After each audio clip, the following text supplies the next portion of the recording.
News next top ನ್ಯೂಸ್ಗೆ ಸ್ವಾಗತ. ನಾನು ದರ್ಶನ್ ಶೆಟ್ಟಿ ನಾರ್ಕಳಿ. ಟಾಪ್ ನ್ಯೂಸ್ ನೋಡೋಣ. ಅದಕ್ಕೂ ಮುನ್ನ ಈ ಕ್ಷಣದ ಹೆಡ್ಲೈನ್ಸ್. ಎಸ್ಎಸ್ಎಲ್ಸಿ ಪೂರ್ವ ಸಿದ್ಧತಾ ಪರೀಕ್ಷೆ ಪತ್ರಿಕೆ ಸೋರಿಕೆ ಪ್ರಕರಣ.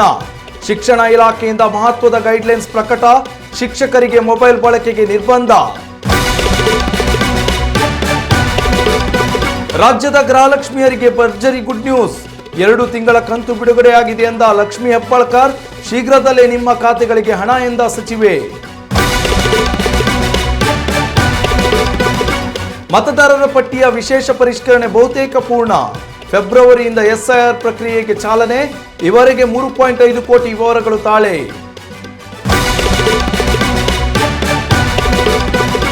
ಕರಾವಳಿ ಜನತೆಗೆ ಗುಡ್ ನ್ಯೂಸ್. ದಕ್ಷಿಣ ಕನ್ನಡದ ಪ್ರಮುಖ ಹೆದ್ದಾರಿ ಯೋಜನೆಗಳ ಡಿಪಿಆರ್ಗೆ ಕೇಂದ್ರದ ಅನುಮೋದನೆ. ವಾಹನ ಸವಾರರಿಗೆ ಬಿಗ್ ರಿಲೀಫ್. ಬಿಜೆಪಿ ರಾಷ್ಟ್ರಾಧ್ಯಕ್ಷ ಹುದ್ದೆಗೆ ನಿತಿನ್ ನಬೀನ್ ಅವಿರೋಧ ಆಯ್ಕೆ. ಇಂದು ಅಧಿಕಾರ ಸ್ವೀಕರಿಸಲಿದ್ದಾರೆ ಸಂಘಟನಾ ಚತುರ. ಸಮೂಹ ನಾಯಕರಿಗೆ ಒಲಿದ ಪಕ್ಷದ ಚುಕ್ಕಾಣಿ.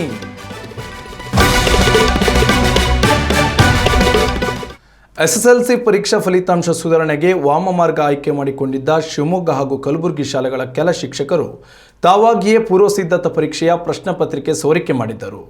ಈ ಪ್ರಕರಣ ರಾಜ್ಯಾದ್ಯಂತ ಸಂಚಲನ ಮೂಡಿಸಿದ್ದ ಬೆನ್ನಲ್ಲೇ ಶಿಕ್ಷಣ ಇಲಾಖೆ ಅಲರ್ಟ್ ಆಗಿದ್ದು ಹೊಸ ಗೈಡ್ಲೈನ್ಸ್ ಬಿಡುಗಡೆ ಮಾಡಿದೆ. ಪರೀಕ್ಷಾ ಸಂದರ್ಭದಲ್ಲಿ ವಿದ್ಯಾರ್ಥಿಗಳು ಮಾತ್ರವಲ್ಲದೆ ಶಿಕ್ಷಕರಿಗೂ ಮೊಬೈಲ್ ಬಳಕೆಗೆ ನಿರ್ಬಂಧ ಹೇರಲಾಗಿದೆ. ಈ ಮೊದಲು ಪರೀಕ್ಷೆಗಳನ್ನು ಕರ್ನಾಟಕ ಪರೀಕ್ಷಾ ಮಂಡಳಿ, ಮೌಲ್ಯ ನಿರ್ಣಯ ಮಂಡಳಿ ನೇತೃತ್ವದಲ್ಲಿ ನಡೆಸಲಾಗಿತ್ತು. ಆದರೆ ಇನ್ಮುಂದೆ 2 ಹಾಗೂ 3ನೇ ಪರೀಕ್ಷಾ ಆಯುಕ್ತರ ನೇತೃತ್ವದಲ್ಲಿ ಪರೀಕ್ಷೆಗಳು ನಡೆಯಲಿವೆ. ಡಿಡಿಪಿ ಹಾಗೂ ಬಿಇಒಗಳಿಗೆ ಪರೀಕ್ಷೆಯ ಜವಾಬ್ದಾರಿ ನೀಡಿ ಹೊಸ ಮಾರ್ಗಸೂಚಿ ಹೊರಡಿಸಲಾಗಿದೆ. ಪ್ರಶ್ನೆ ಪತ್ರಿಕೆಗಳನ್ನು ಮುಖ್ಯೋಪಾಧ್ಯಾಯರು ಮಾತ್ರವೇ ಡೌನ್ಲೋಡ್ ಮಾಡಬೇಕು. ಯಾವುದೇ ಕಾರಣಕ್ಕೂ ಪರೀಕ್ಷಾ ಪತ್ರಿಕೆ ಸೋರಿಕೆಯಾಗಬಾರದು. ಒಂದು ವೇಳೆ ಪರೀಕ್ಷಾ ಪತ್ರಿಕೆ ಸೋರಿಕೆ ಮಾಡಿದರೆ ಅಂಥವರ ವಿರುದ್ಧ ಸ್ಥಳೀಯ ಠಾಣೆಗಳಲ್ಲಿ ದೂರು ದಾಖಲಾಗಬೇಕು. ಪ್ರಾಂಶುಪಾಲರು ಸಹ ಪರೀಕ್ಷಾ ಕೇಂದ್ರಗಳಿಗೆ ಭೇಟಿ ನೀಡಬೇಕು. ಪರೀಕ್ಷೆಯ ಸಂದರ್ಭದಲ್ಲಿ ಶಿಕ್ಷಕರು ಮೊಬೈಲ್ ಬಳಕೆ ಮಾಡುವಂತೆಯೇ ಇಲ್ಲ ಎಂದು ಆದೇಶ ಹೊರಡಿಸಲಾಗಿದೆ. ಉತ್ತಮ ಸಂಸ್ಕಾರಯುತ ಶಿಕ್ಷಣದೊಂದಿಗೆ VSS English medium CBSE school, Udupi Muddur. ನರ್ಸರಿಯಿಂದ 10ನೇ ತರಗತಿವರೆಗೆ ಶಿಕ್ಷಣದ ಜೊತೆಗೆ 5ರಿಂದ 10ನೇ ತರಗತಿವರೆಗಿನ ವಿದ್ಯಾರ್ಥಿನಿಯರಿಗೆ ಉತ್ತಮ ಹಾಸ್ಟೆಲ್ ಸೌಲಭ್ಯವೂ ಇದೆ. ನಿಮ್ಮ ಮಕ್ಕಳ ಪ್ರವೇಶಾತಿಗಾಗಿ ಈ ಸಂಖ್ಯೆಗೆ ಕರೆ ಮಾಡಿ. ರಾಜ್ಯದ ಗೃಹಲಕ್ಷ್ಮಿಯರಿಗೆ ರಾಜ್ಯ ಸರ್ಕಾರ ಗುಡ್ ನ್ಯೂಸ್ ನೀಡಿದೆ. ರಾಜ್ಯದ ಮಹಿಳೆಯರ ಖಾತೆಗೆ ಶೀಘ್ರದಲ್ಲಿಯೇ 2 ಕಂತುಗಳ ಗೃಹಲಕ್ಷ್ಮಿ ಹಣ ಬರಲಿದೆ ಎಂದು ಮಹಿಳಾ ಮತ್ತು ಮಕ್ಕಳ ಅಭಿವೃದ್ಧಿ ಸಚಿವೆ ಲಕ್ಷ್ಮಿ ಹೆಬ್ಬಾಳ್ಕರ್ ಮಾಹಿತಿ ನೀಡಿದ್ದಾರೆ.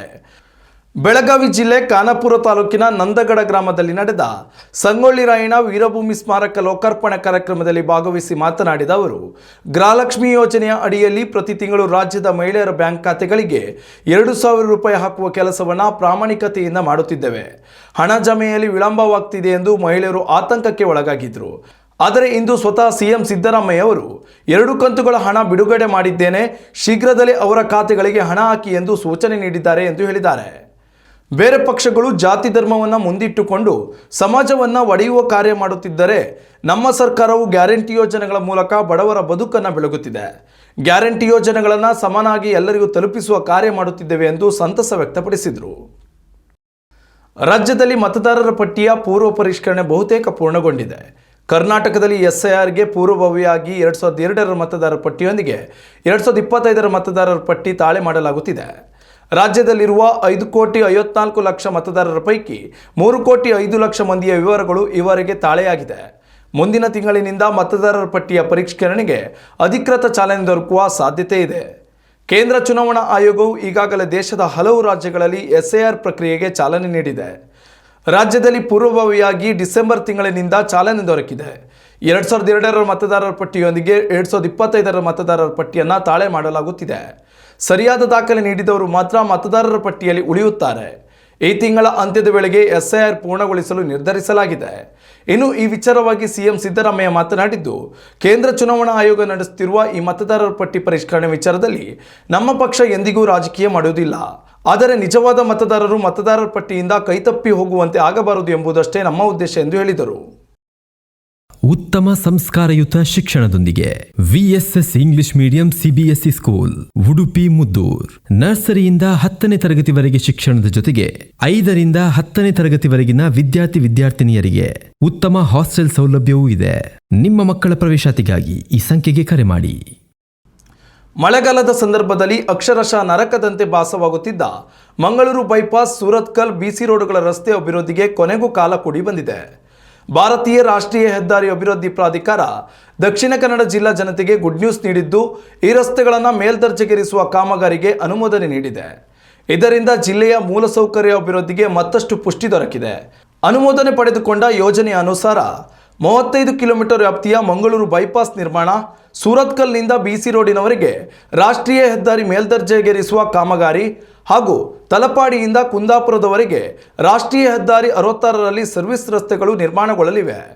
ಈ ವಿಚಾರವಾಗಿ ಮಾತನಾಡಿ ಸಂತಸ ವ್ಯಕ್ತಪಡಿಸಿದ ಸಂಸದ ಕ್ಯಾಪ್ಟನ್ ಬ್ರಿಜೇಶ್ ಚೌಟಾ, ಮಳೆಗಾಲದ ಸಂದರ್ಭದಲ್ಲಿ ಈ ರಸ್ತೆಗಳಲ್ಲಿ ವಾಹನ ಸಂಚಾರ ಬಹಳ ಕಷ್ಟವಿತ್ತು. ಇದರಿಂದ ಮಂಗಳೂರು ಭಾಗದ ಮೂಲಸೌಕರ್ಯಕ್ಕೆ ಆಗುತ್ತಿರುವ ತೊಂದರೆಗಳ ಬಗ್ಗೆ ನಿರಂತರವಾಗಿ ಕೇಂದ್ರ ಸರ್ಕಾರದ ಗಮನಕ್ಕೆ ತರುವ ಕೆಲಸ ಮಾಡಿದ್ದೆ. ಇದರ ಫಲವಾಗಿ ಈಗ 3 ಯೋಜನೆಗಳ DPRಗಳಿಗೆ ಅನುಮೋದನೆ ದೊರಕಿರುವುದು ಅತ್ಯಂತ ಸಂತಸ ತಂದಿದೆ ಎಂದು ಹೇಳಿದ್ದಾರೆ. JP ನಡ್ಡಾ ಅವರ ಅಧಿಕಾರದ ಅವಧಿ ಪೂರ್ಣಗೊಂಡ ಬಳಿಕ ತೆರವಾಗಿದ್ದ ಬಿಜೆಪಿ ರಾಷ್ಟ್ರ ಅಧ್ಯಕ್ಷ ಸ್ಥಾನಕ್ಕೆ ಹೊಸ ನಾಯಕನ ಆಯ್ಕೆ ಪೂರ್ಣಗೊಂಡಿದೆ. ಬಿಜೆಪಿ ಹಿರಿಯ ನಾಯಕ ಬಿಹಾರದ ಶಾಸಕ ನಿತಿನ್ ನಬೀನ್ ಅವಿರೋಧವಾಗಿ ಈ ಸ್ಥಾನಕ್ಕೆ ಆಯ್ಕೆಗೊಂಡಿದ್ದು, ಇಂದು ಬಿಜೆಪಿ ರಾಷ್ಟ್ರಾಧ್ಯಕ್ಷನಾಗಿ ಅಧಿಕಾರ ಸ್ವೀಕಾರ ಮಾಡಲಿದ್ದಾರೆ. ಬಿಜೆಪಿ ರಾಷ್ಟ್ರಾಧ್ಯಕ್ಷನ ಸ್ಥಾನಕ್ಕೆ ನಿತಿನ್ ನಬೀನರನ್ನು ಆಯ್ಕೆ ಮಾಡುತ್ತೆ ಎಂದು ಯಾರೂ ಊಹಿಸಿರಲಿಲ್ಲ. ಆದರೆ ಅಚ್ಚರಿಯ ಬೆಳವಣಿಗೆ ಎಂಬಂತೆ ಸಂಘಟನಾ ಚತುರ ನಿತಿನ್ ನಬೀನ್ ಈ ಸ್ಥಾನ ಅಲಂಕರಿಸುತ್ತಿದ್ದಾರೆ.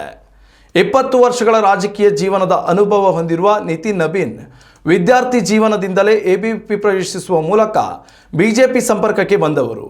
2000ನೇ ಇಸ್ವಿಯಿಂದ ರಾಜಕೀಯದಲ್ಲಿ ಸಕ್ರಿಯವಾಗಿರುವ ನಿತಿನ್ ನಬೀನ್ 26ನೇ ವಯಸ್ಸಿಗೆ ಶಾಸಕ ಸ್ಥಾನ ಅಲಂಕರಿಸಿದವರು.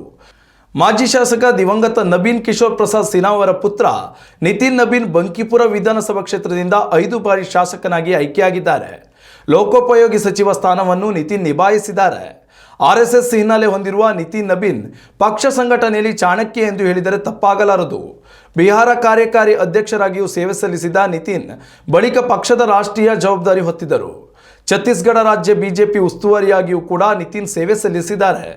ಪಕ್ಷ ಬಲವರ್ಧನೆ ಹಾಗೂ ಸಂಘಟನೆಗೆ ಹೆಸರುವಾಸಿಯಾಗಿರುವ ನಿತಿನ್ ನಬೀನ್ ಬಿಜೆಪಿ ಪಕ್ಷವನ್ನು ರಾಷ್ಟ್ರ ಮಟ್ಟದಲ್ಲಿ ಯಾವ ರೀತಿ ಮುನ್ನಡೆಸುತ್ತಾರೆ ಅನ್ನೋದನ್ನು ಕಾದು ನೋಡಬೇಕಿದೆ. ಇನ್ನಷ್ಟು ತಾಜಾ ಸುದ್ದಿಗಳಿಗಾಗಿ ನೋಡ್ತಾ ಇರಿ ನ್ಯೂಸ್ ನೆಕ್ಸ್ಟ್. ಇದು ವರ್ತಮಾನದ ಕೈಗನ್ನಡಿ. ಉತ್ತಮ ಸಂಸ್ಕಾರಯುತ ಶಿಕ್ಷಣದೊಂದಿಗೆ VSS English medium CBSE school Udupi Muddur. ನರ್ಸರಿಯಿಂದ 10ನೇ ತರಗತಿವರೆಗೆ ಶಿಕ್ಷಣದ ಜೊತೆಗೆ 5ರಿಂದ 10ನೇ ತರಗತಿವರೆಗಿನ ವಿದ್ಯಾರ್ಥಿನಿಯರಿಗೆ ಉತ್ತಮ ಹಾಸ್ಟೆಲ್ ಸೌಲಭ್ಯವೂ ಇದೆ. ನಿಮ್ಮ ಮಕ್ಕಳ ಪ್ರವೇಶಾತಿಗಾಗಿ ಈ ಸಂಖ್ಯೆಗೆ ಕರೆ ಮಾಡಿ.